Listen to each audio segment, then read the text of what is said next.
Sekarang di lapangan terbang antarabangsa Kuala Lumpur. Clear. Sukar untuk membezakan sama ada ini Malaysia atau sebuah kota global lain. Ruang tengah lapangan terbang dipenuhi dengan wajah-wajah asing datang dari pelbagai negara. Di antara mereka, kelihatan ketara adalah ramai wanita asing. Ada yang mengatakan bahawa dari negara-negara yang mengalami kekurangan populasi lelaki, ramai wanita menempah tiket penerbangan ke Malaysia berbulan-bulan lamanya dengan harapan untuk mencari pasangan hidup dan memulakan kehidupan baru. Protagonis kita hari ini juga mendengar kabar angin tentang perkahwinan antarabangsa seperti itu dan dia terbang ke sini dengan niat untuk membantah. Namun, sebaik sahaja dia menjejakkan kaki di Malaysia, pandangannya berubah 180 darjah. Kisah seorang wanita yang pada awalnya menentang keras perkahwinan antarabangsa mengatakan ia tidak akan berlaku sama sekali, namun akhirnya menetap di negara ini. Mari kita dengar kisahnya sekarang. Selamat sejahtera, nama saya Katrina Kobalenko. Saya seorang wanita berusia 30 tahun yang bekerja sebagai ketua jabatan di sebuah bank di Minsk, Belarus. Orang selalu mengatakan saya seorang yang sangat praktikal dan realistik. Itu bukan kata-kata yang salah. Sejak ayah saya meninggal 10 tahun yang lalu, dan saya perlu menjaga ibu saya yang sakit serta adik perempuan saya sentiasa memilih kestabilan daripada impian dan tanggung jawab daripada risiko. Oleh itu, setiap keputusan dalam hidup saya sentiasa untuk keluarga saya. Dan peristiwa yang akan saya ceritakan sekarang ini mengubah hidup saya sepenuhnya. Sila dengar sehingga akhir. Musim sejuk di Minsk selalu terasa terlalu panjang. Senja tiba, saya baru sahaja selesai tugas bank, memandang salji yang turun di luar tingkap. Panggilan video masuk ke komputer riba saya. Senyuman ceria adik perempuan saya, Alina, sentiasa menggembirakan saya, tetapi hari ini senyumannya kelihatan lebih berseri dari biasa. Kakak, saya ada berita penting. Alina menjerit dari skrin, suaranya penuh teruja. Saya menghirup kopi saya dan tersenyum. Ada apa?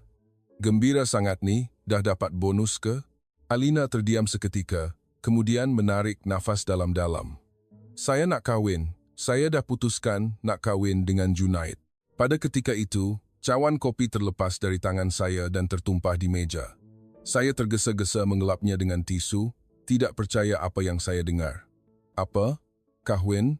Awak baru kenal dia 8 bulan, kan? Mata Alina penuh dengan keazaman. Kakak, saya tahu, memang pendek masanya.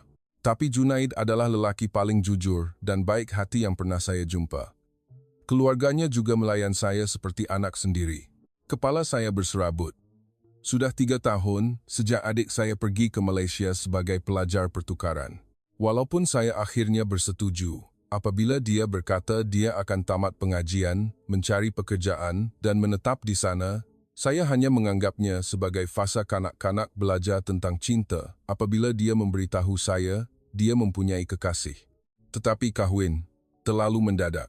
Alina, bukankah ini keputusan yang terlalu terburu-buru? Berapa banyak yang awak tahu tentang dia? Malaysia mempunyai budaya yang berbeza daripada kita. Wajah adik saya menjadi tegang. Kakak masih anggap saya kanak-kanak ke? Keluarga Junaid sangat baik. Mereka menghormati saya sepenuh hati dan membantu saya belajar bahasa Melayu. Selain itu, mereka jauh lebih bertanggung jawab dan mementingkan keluarga berbanding lelaki Belarus. Dalam fikiran saya, wajah rakan saya, Masha, terlintas.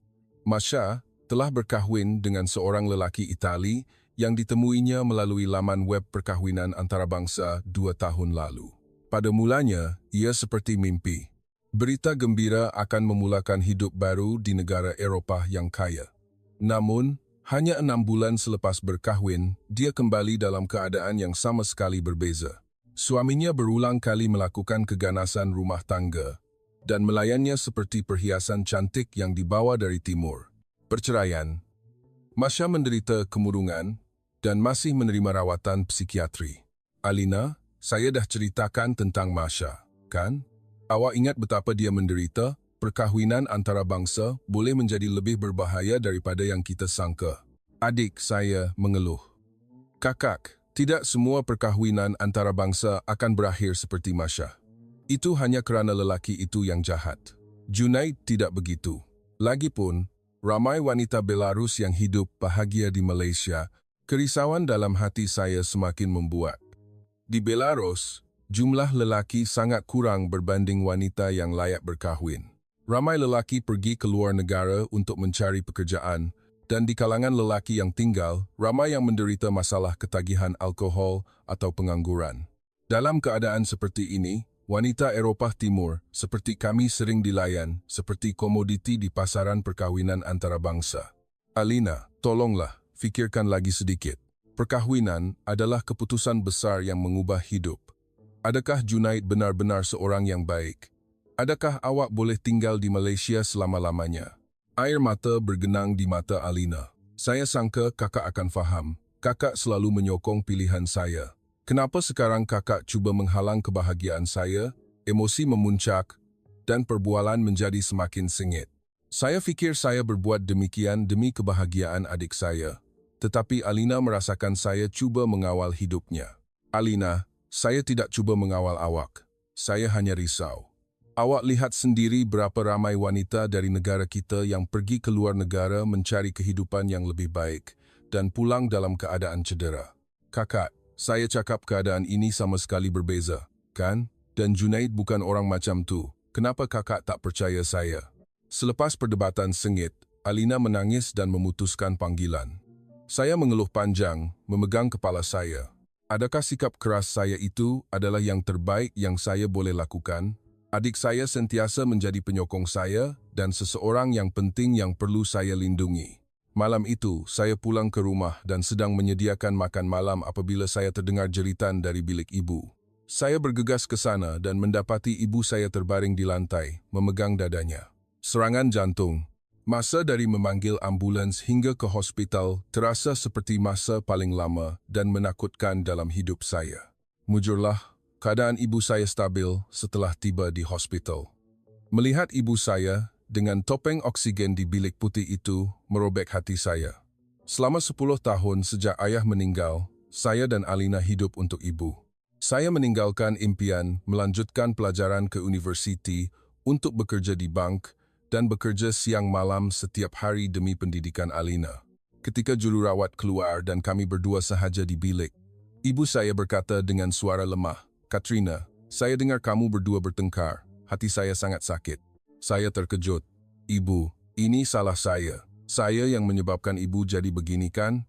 Ibu perlahan-lahan menggelengkan kepalanya. "Tidak, ini salah saya. Saya telah membebankan kamu berdua terlalu banyak. Terutama kamu, yang terpaksa mengambil peranan seperti ketua keluarga." Air mata mengalir di pipi saya. "Ibu, jangan cakap macam tu. Saya hanya melakukan apa yang saya boleh untuk keluarga kita." Tangan ibu yang pucat menggenggam tangan saya erat. "Katrina, saya dengar tentang perkahwinan Alina. Saya faham mengapa kamu risau.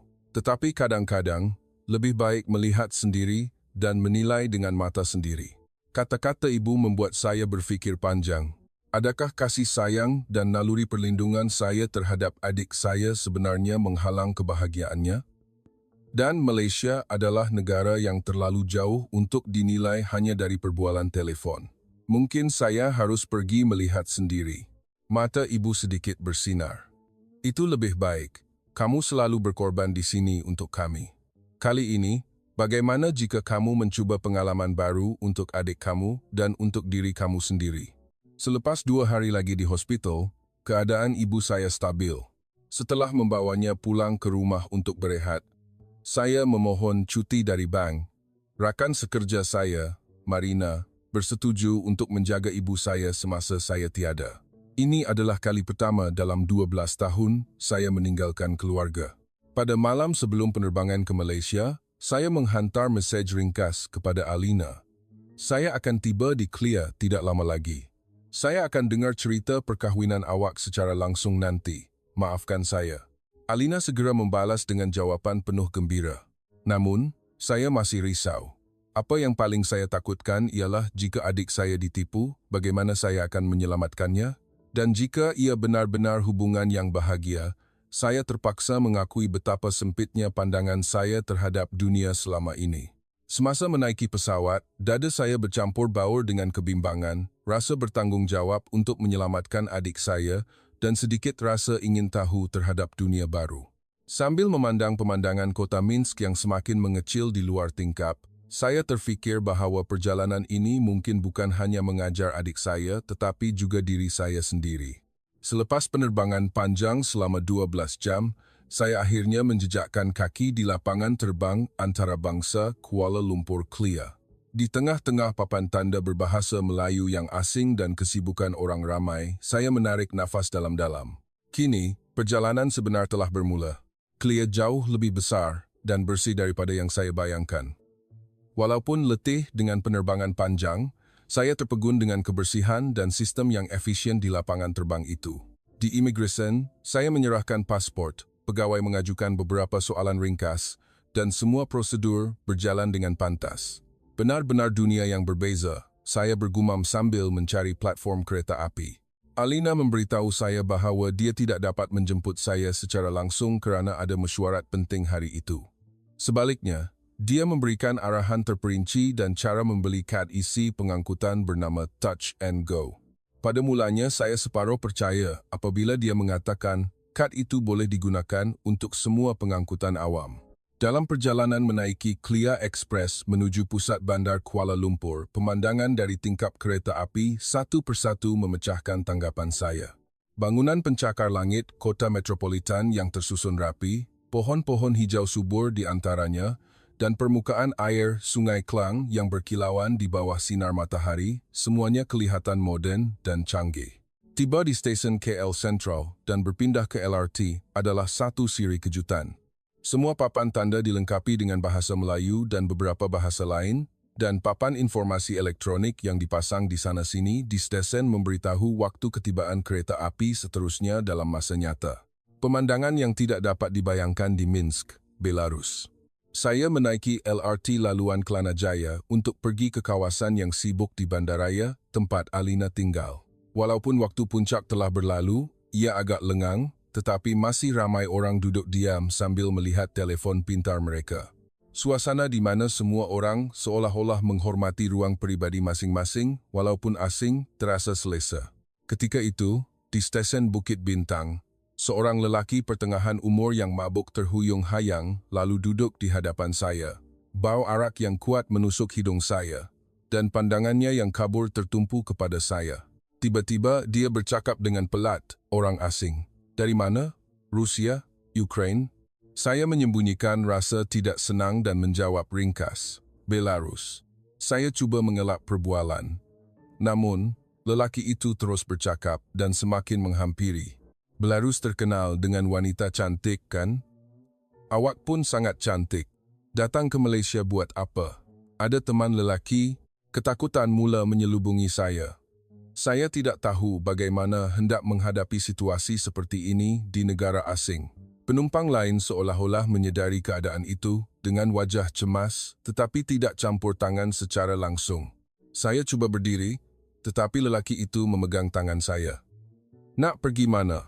Mari berbual, minum bersama. Pada saat itu, dari hujung gerabak, seorang pegawai LRT beruniform yang kelihatan seperti kaki tangan stesen, menghampiri dengan pantas. Apa yang mengejutkan saya ialah dia menyedari keadaan itu dan datang walaupun saya tidak meminta pertolongan. Tuan mengganggu penumpang lain. Sila kembali ke tempat duduk Anda, kata pegawai itu dengan tegas tetapi sopan. Lelaki mabuk itu sebaliknya menjadi lebih marah dan menjerit. Apa nih? Saya cuma berbual dengan kawan asing. Apabila keadaan menjadi lebih teruk, pegawai itu segera melaporkan sesuatu melalui walkie-talkie. Yang menakjubkan, apabila tiba di stesen seterusnya, 2 orang anggota polis sudah menunggu di platform. Cepatnya, saya tidak dapat menyembunyikan kehairanan di hati saya. Seorang anggota polis menghampiri lelaki mabuk itu dengan tenang dan mengawal keadaan. Dia adalah seorang anggota polis muda, tinggi, berwajah tampan, dan bersuara tenang. Apabila lelaki mabuk itu terus melawan, dia mengawal situasi dengan tegas tetapi tanpa bersifat agresif. Tuan kelihatan sangat mabuk. Kami akan hantar Tuan pulang ke rumah, jadi mohon kerjasama Tuan. Sementara rakan anggota polis itu membawa lelaki mabuk itu pergi, dia berpaling kepada saya dan bertanya dengan lancar, "Puan baik-baik saja, tiada apa-apa kerosakan?" Saya mengangguk. "Ya, saya baik-baik saja. Saya sangat terkejut dengan tindakan pantas Anda. Bagaimana boleh sepantas ini?" Dia tersenyum sedikit dan menjawab, "Ada kamera litar tertutup, CCTV, di dalam gerabak yang sentiasa dipantau di pusat kawalan. Jika ada masalah, kami ada sistem untuk bertindak balas dengan segera. Namanya Khairul." Dia bertanya ke mana saya hendak pergi dan menawarkan diri untuk membantu memastikan saya sampai ke destinasi dengan selamat. Pada mulanya saya ingin menolak, tetapi bimbang tersesat di kota yang asing, saya menerima tawarannya. Setelah turun dari LRT bersama, Khairul menjelaskan kepada saya tentang budaya dan adab ringkas di Malaysia. Dengan cara bicaranya yang tenang dan sikapnya yang prihatin, saya secara beransur-ansur mula berasa lega. "Puan datang dari Belarus, kan? Mungkin dari Minsk?" Khairul bertanya. Ya. Tapi macam mana awak tahu?" Saya bertanya dengan terkejut. Dia tersenyum dan menjawab, "Sebenarnya, kawan baik Sanai Junaid akan berkahwin dengan seorang wanita Belarus tidak lama lagi. Saya dengar kampung halaman pasangannya di Minsk. Pada saat itu, saya berhenti melangkah. Mungkinkah wanita itu Alina?" Mata Khairul membulat. "Ya, betul. Bagaimana Puan tahu? Mungkin Puan kakaknya?" "Saya dengar kakak Junaid akan tiba hari ini. Kecil sungguh dunia ini." Saya terpinga-pinga dengan pertemuan kebetulan ini. Khairul adalah kawan baik Junaid, dan Alina sebenarnya berencana untuk memperkenalkan saya kepada Junaid dan Khairul malam ini. Haruskah ini disebut takdir? Atau hanya kebetulan? Dengan panduan Khairul, kami tiba di kompleks apartemen tempat Alina tinggal dan adik saya sudah pulang. Sebaik sahaja melihat saya, dia berlari dan memeluk saya erat. Apabila dia mendengar tentang pertemuan saya dengan Khairul, wajahnya menunjukkan ekspresi tidak percaya. "Tipu, kakak, macam mana boleh jadi macam tu? Saya yang nak kenalkan, tapi dah jumpa dulu macam ni." Suara Alina penuh dengan kegembiraan dan kejutan. Tidak lama kemudian, Junaid tiba. Dia lebih muda daripada yang saya bayangkan, seorang pemuda yang kelihatan baik hati. Apabila dia memberi salam dengan sopan dan menggenggam tangan saya, senyumannya yang ikhlas sedikit melonggarkan kewaspadaan saya. "Puan Katrina, saya sangat gembira Puan sudi datang." Alina banyak bercerita tentang kakaknya. "Malam ini kami akan makan malam, sudi ke Puan sertai kami?" Saya teragak-agak seketika, tetapi akhirnya bersetuju. Setelah sampai sejauh ini, bertemu dengan keluarga Junaid juga merupakan salah satu tujuan perjalanan saya. Keluarga Junaid tinggal di sebuah apartemen di kawasan Ampang. Sebaik sahaja pintu dibuka, sambutan hangat dan bau masakan lazat menyambut saya. Ibu Junaid melayan Alina dengan baik seperti anak kandung sendiri dan melayan saya juga dengan sepenuh hati. Di meja makan terhidang pelbagai masakan Melayu tradisional. Nasi lemak, laksa, sate, rendang, dan acar. Semuanya adalah hidangan yang baru saya lihat. Tetapi satu persatu saya merasainya dan terpikat dengan dunia rasa yang baru. Terutamanya rasa acar yang dikatakan dibuat sendiri oleh Ibu Junaid. Di tengah makan malam, Ayah Junaid dengan berhati-hati membuka mulut. "Puan Katrina, saya pasti Puan datang dengan perasaan bimbang. Kami menganggap Alina sebagai anak kandung kami. Junaid juga seorang anak yang bertanggung jawab. Jadi saya harap Puan boleh percayakan dia."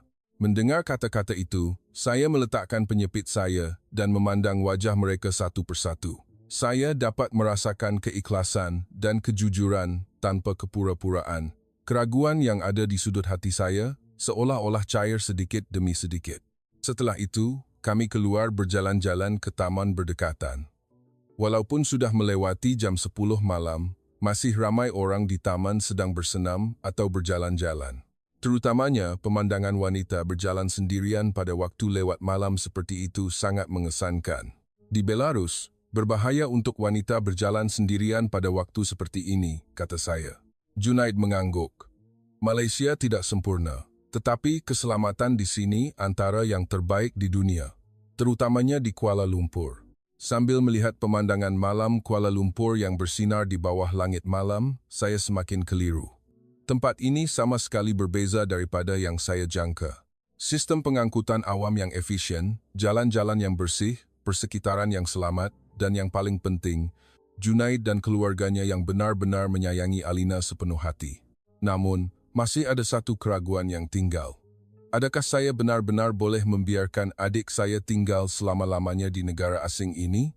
Pemikiran itu terus mengganggu hati saya. Ibu di Belarus, tanah air kami, dan semua kenangan yang saya kongsi bersama Alina.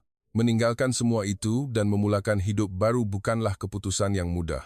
Dalam perjalanan pulang ke penginapan, Khairul yang baru selesai bertugas, datang mengunjungi saya dan berjalan bersama. Dia berbual santai, seolah-olah kami sudah lama berkawan. Berbeza dengan tanggapan awal, "Puan suka Malaysia?" Dia bertanya. Saya menjawab dengan jujur. Jauh lebih hebat daripada yang saya bayangkan, tapi saya masih belum tenang sepenuhnya. Khairul tersenyum memahami. Sudah tentu. Puan bimbangkan keluarga Puan kan? Saya akan tunjukkan Kuala Lumpur untuk beberapa hari. Saya rasa Puan akan lebih faham tentang Malaysia. Apabila dia menghantar saya pulang ke pintu masuk penginapan, saya merenungkan semua peristiwa hari itu. Malaysia jelas merupakan tempat yang berbeza daripada dunia yang saya kenali. Dan pada masa itu, saya sama sekali tidak menyangka bagaimana beberapa hari di sini akan mengubah hidup saya dan Alina. Seminggu berlalu sejak saya tiba di Malaysia, dan saya mula menyesuaikan diri dengan rentak kehidupan di sini. Tinggal di bilik Alina, saya dapat melihat rutin hariannya dari dekat. Setiap pagi, adik saya pergi bekerja dengan penuh semangat dan keyakinan. Melihatnya bercakap dengan rakan sekerja dalam bahasa Melayu melalui telefon juga mengejutkan saya. Alina yang pemalu dan pendiam yang saya kenali telah tiada. Dia telah dilahirkan semula sebagai individu yang sama sekali baru di sini. "Kakak, hari ini Khairul nak bawa kita melawat Istana Negara dan Batu Caves. Dia hubungi semalam," kata Alina semasa sarapan. Apabila mendengar nama Khairul, hati saya berdebar aneh.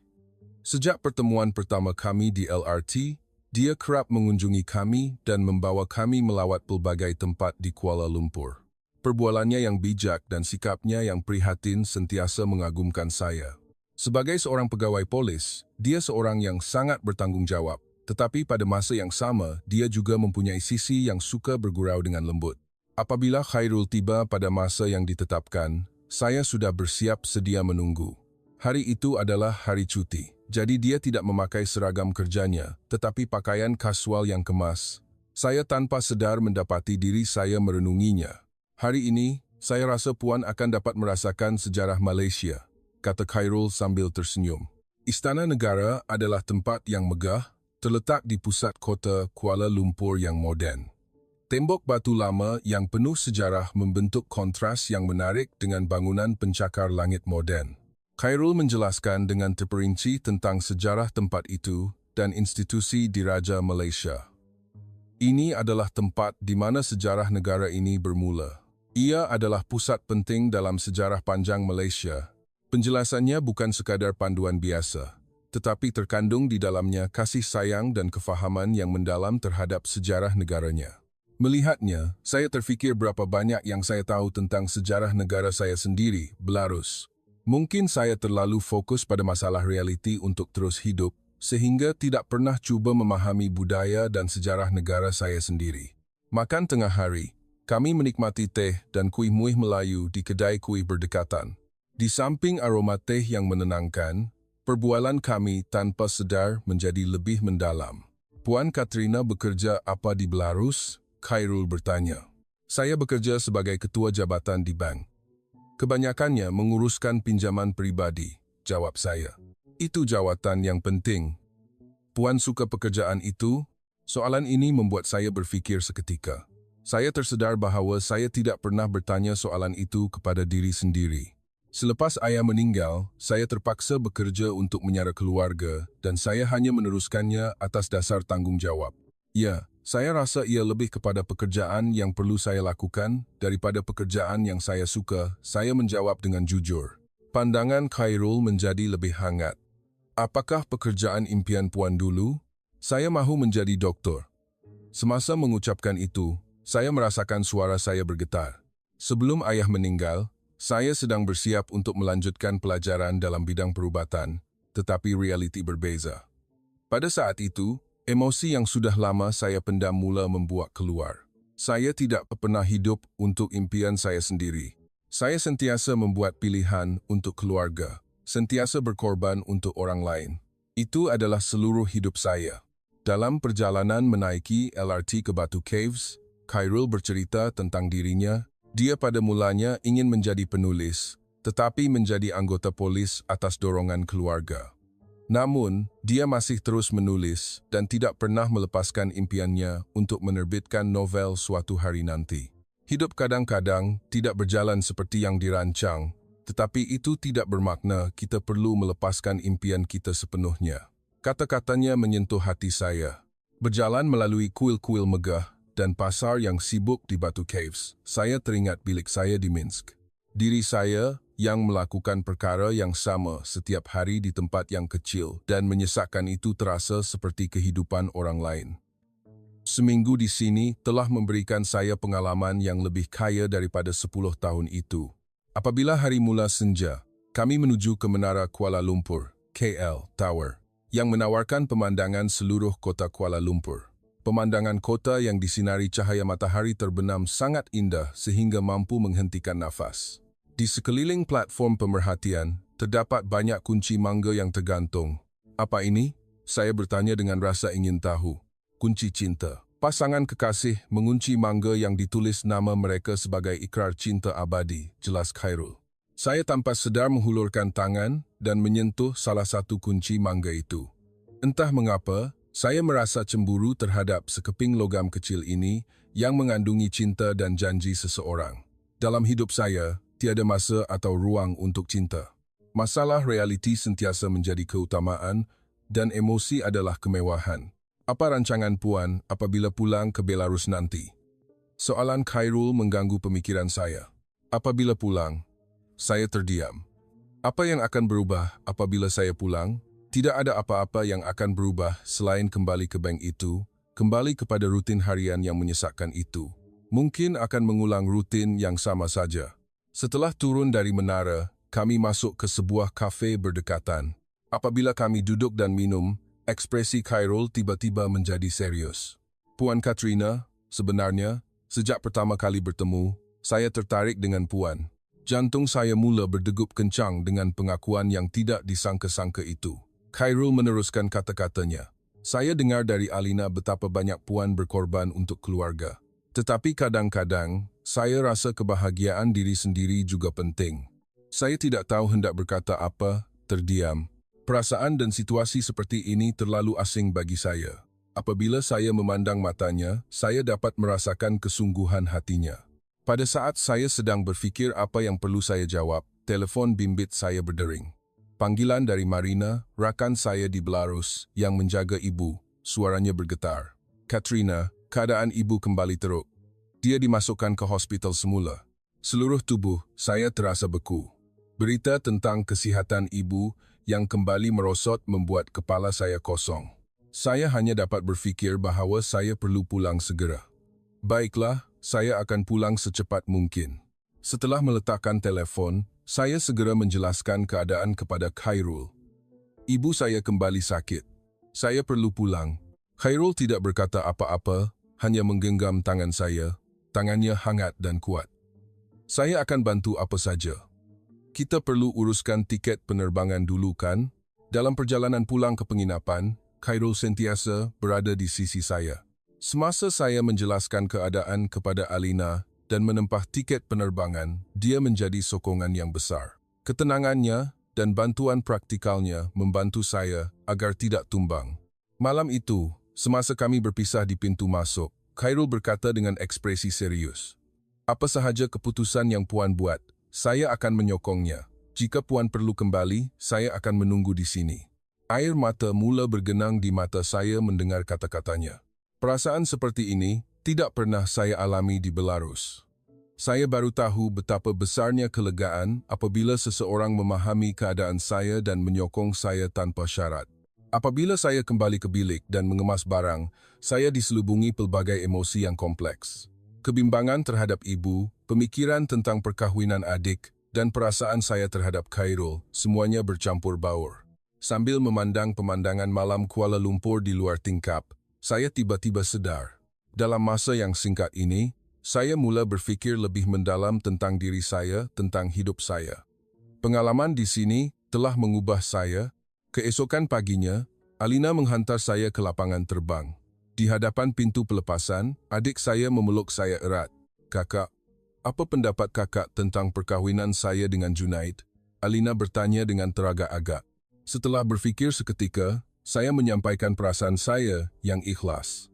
Pada mulanya saya risau, tapi sekarang, jika awak bahagia, saya juga gembira. Junaid nampak macam orang baik. Air mata bergenang di mata Alina. Terima kasih sangat kakak." Tepat sebelum menaiki pesawat, Khairul tiba di lapangan terbang. Di tangannya ada sebuah kotak hadiah kecil. "Ini teh ginseng Korea untuk Ibu Puan. Saya dengar baik untuk kesehatan," katanya sambil tersenyum. Pada saat itu, saya sadar dengan jelas bahwa saya mempunyai perasaan yang sangat istimewa terhadap lelaki ini. Saya tidak tahu sama ada saya akan kembali atau jika ini akan menjadi kali terakhir, tetapi satu perkara yang pasti. Lawatan singkat ke Malaysia ini telah mengubah hidup saya selama-lamanya. Pesawat berlepas dan saya melihat pemandangan Kuala Lumpur yang semakin mengecil di luar tingkap. Kini, satu pilihan penting menanti saya.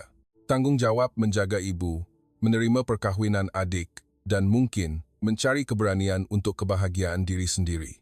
Dalam perjalanan pulang ke Belarus, buat pertama kali, ada kerisauan serius tentang diri saya sendiri dalam hati saya. Udara di Minsk terasa lebih sejuk dan berat berbanding Kuala Lumpur. Selepas penerbangan 12 jam, sebaik sahaja saya menjejakkan kaki di tanah air, saya terus menuju ke hospital. Apabila saya masuk ke bilik, saya melihat ibu terbaring dengan wajah pucat. Beliau tersenyum lemah sambil menggenggam tangan saya, tetapi matanya menunjukkan keletihan yang lebih mendalam dari sebelumnya. "Katrina, kamu dah sampai." "Alina sihat?" Suara ibu lemah. "Ya, ibu. Alina sangat sihat." "Jangan risau." Saya menggenggam erat tangan ibu. Saya bertemu dengan doktor yang merawat dan berbincang tentang keadaan ibu. Beliau mengatakan fungsi jantung ibu terus melemah dan rawatan pakar diperlukan. Pendapat jujur doktor ialah sistem perubatan di Belarus mempunyai batasannya. Malam itu, saya duduk di kerusi bilik hospital, memerhatikan ibu yang sedang tidur, dan saya termenung jauh. Persoalan yang dilemparkan oleh seminggu di Malaysia, dan perbualan saya dengan Khairul berlegar-legar di kepala saya. Tiba-tiba, satu idea terlintas di pikiran saya. Mungkin ini adalah petunjuk takdir untuk berpindah ke Malaysia demi rawatan ibu dan juga untuk hidup baru saya sendiri. Keesokan paginya, keadaan ibu sedikit bertambah baik dan beliau dibenarkan pulang. Setelah kembali ke rumah, saya memberanikan diri dan dengan berhati-hati meluahkan pemikiran saya kepada ibu. "Ibu, ada sesuatu yang saya nak bincangkan tentang Malaysia." Saya duduk di sebelah ibu yang sedang bersandar di katil. Malaysia adalah tempat yang sama sekali berbeza daripada apa yang saya bayangkan. Sistem perubatan di sana bertaraf dunia, dan Junaid, lelaki yang Alina temui itu, seorang yang sangat baik. Saya meneruskan kata-kata saya. Ibu mendengar dengan senyap. Saya menarik nafas dalam-dalam dan terus ke inti perbincangan.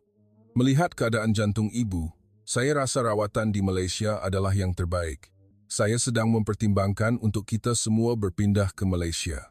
Mata ibu membulat terkejut. "Katrina, apa yang kamu cakapkan? Rumah kita, pekerjaan kamu, semuanya ada di sini." Itu adalah reaksi yang saya jangkakan, tetapi kali ini keazaman saya tidak goyah. "Ibu, saya faham. Tapi kadang-kadang, perubahan diperlukan. Di Malaysia, ibu boleh mendapatkan rawatan yang lebih baik, dan saya juga boleh bekerja di institusi kewangan antarabangsa. Yang paling penting, kita boleh tinggal berdekatan dengan Alina." Ibu terdiam seketika. Beliau memandang keluar tingkap, kemudian perlahan-lahan membuka mulut. "Kamu tidak berfikir begitu hanya kerana bimbangkan adik kamu, kan?" Saya menggelengkan kepala. "Tidak, sejujurnya, ini juga pilihan untuk diri saya sendiri. Di Malaysia, saya pertama kali melihat kemungkinan hidup yang berbeza. Saya rasa itu adalah tempat di mana saya boleh bahagia." Pada saat itu, telefon bimbit saya berdering. Ia adalah mesej dari Khairul. Bersama kata-kata hangat yang mengambil berat tentang kesihatan ibu, disertakan juga maklumat bahawa institusi kewangan antarabangsa di Kuala Lumpur sedang mencari bakat asing, dia berkata dia boleh mengesyorkan resume saya. Saya merasakan takdir dalam waktu yang kebetulan ini. Sambil menunjukkan kandungan mesej kepada ibu, saya menjelaskan, mungkin saya akan mendapat peluang baru. Pada mulanya, kita boleh pergi sebentar untuk mencuba dan melihat perkembangan rawatan ibu. Dari hari berikutnya, saya mula membuat rancangan konkret. Dengan bantuan Khairul dan Alina, saya mengumpul maklumat mengenai sistem perubatan Malaysia dan kediaman bagi warga asing. Saya meneliti dengan teliti bahan-bahan mengenai program perubatan untuk pesakit asing dan visa jangka panjang. Seminggu kemudian, sikap ibu berubah. Beliau mula menunjukkan minat apabila melihat satu persatu maklumat yang saya kumpul. Hospital ini terkenal di dunia untuk rawatan penyakit jantung, ya? Ibu bergumam sambil melihat brosur hospital. Sambil menghirup ginseng Korea yang saya bawa dari Malaysia, ibu dan saya berbual sehingga larut malam. Kebimbangan ibu bukan hanya mengenai meninggalkan persekitaran yang sudah biasa. Beliau bimbang saya tidak akan dapat menjalani hidup saya sendiri dan akan berkorban lagi untuk keluarga. Katrina, adakah kamu tidak akan melepaskan hidup kamu lagi demi saya? Ibu bertanya. Saya menjawab dengan sepenuh hati. Kali ini berbeza. Ini bukan melepaskan hidup saya, tetapi memilih hidup baru. Dan mungkin, orang yang penting bagi saya juga ada di sana. Mata ibu bersinar dengan kefahaman. Pegawai Polinis itu, yang bernama Khairul, kan? Saya mengangguk, merasakan wajah saya memerah. Ibu ketawa riang setelah sekian lama. Kalau begitu, mari kita coba. Kalau kamu bahagia, saya juga bahagia. Setelah membuat keputusan itu, semuanya berjalan lancar. Saya menyerahkan surat peletakan jawatan di bank dan mengemas rumah. Apabila saya menghantar resume ke institusi kewangan antarabangsa yang disyorkan oleh Khairul yang mengejutkan, saya mendapat peluang untuk temu duga secara dalam talian. Pengalaman saya di Belarus dan pasaran Eropah Timur dinilai sebagai berharga bagi mereka. Pada hari temu duga, saya duduk di hadapan komputer riba dengan perasaan gementar.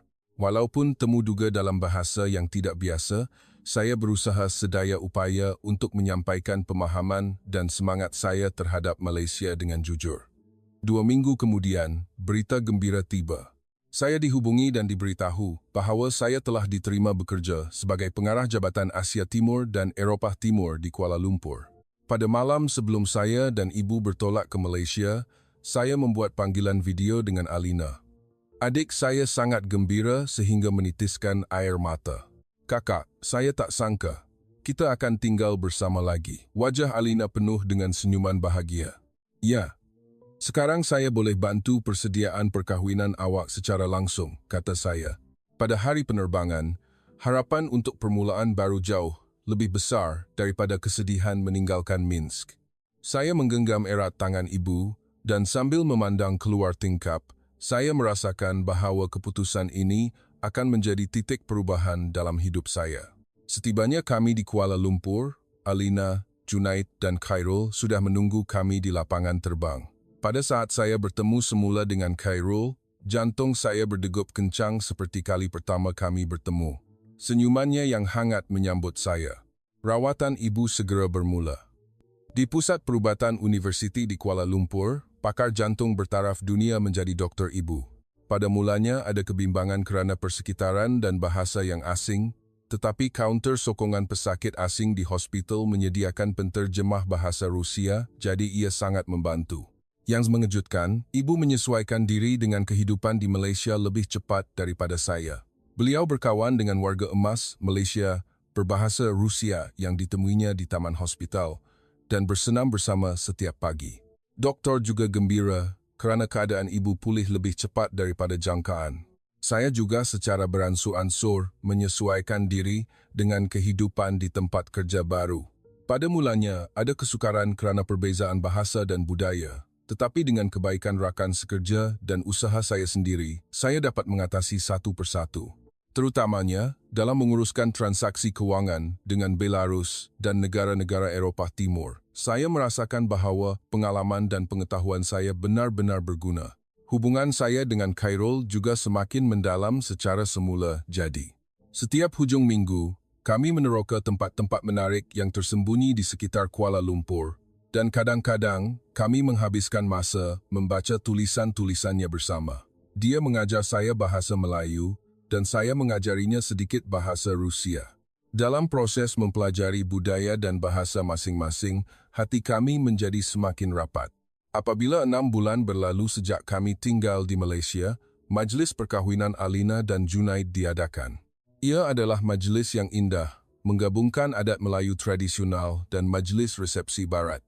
Ibu dan saya duduk di barisan hadapan, memerhatikan pengantin perempuan yang kelihatan bahagia. Alina dalam baju kurung moden yang cantik dan berjalan anggun seperti puteri dalam dongeng. "Adik saya benar-benar cantik," kata ibu sambil menitiskan air mata. Melihat kesihatan ibu yang pulih sepenuhnya, saya sekali lagi yakin bahawa keputusan ini adalah yang betul. Apabila saya melihat sekeliling dewan majlis, kini ia dipenuhi dengan orang-orang yang telah menjadi keluarga baru kami. Ibu bapa Junaid, rakan-rakan, dan juga Khairul, itu adalah dunia baru yang tidak dapat saya bayangkan beberapa bulan yang lalu. Di tengah-tengah majlis resepsi, Khairul datang dengan senyap ke sisi saya. Dia menggenggam tangan saya perlahan dan membawa saya ke taman. Di bawah bintang-bintang malam, dia menghulurkan sebuah kotak kecil kepada saya. Apabila kotak itu dibuka, di dalamnya terdapat sebentuk cincin yang cantik. Ini bukan lamaran perkawinan lagi. Ini hanyalah janji. Janji untuk menghabiskan lebih banyak masa bersama Puan, suara Khairul hangat. Saya terharu sehingga tidak dapat berkata-kata. Di negara asing ini, saya menerima banyak hadiah yang tidak dijangka. Kesihatan ibu, kebahagiaan adik, dan hidup baru saya sendiri serta cinta. Semasa saya menyarungkan cincin itu ke jari, saya pertama kali merasakan bahawa memilih kebahagiaan diri sendiri boleh menjadi berkat untuk seluruh keluarga. Bahawa bukan lagi pengorbanan sahaja bentuk kasih sayang, tetapi keberanian untuk mencari kebahagiaan diri sendiri juga mungkin merupakan bentuk kasih sayang yang mendalam. Sambil menggenggam erat tangan Khairul, saya yakin Malaysia bukan lagi negara asing,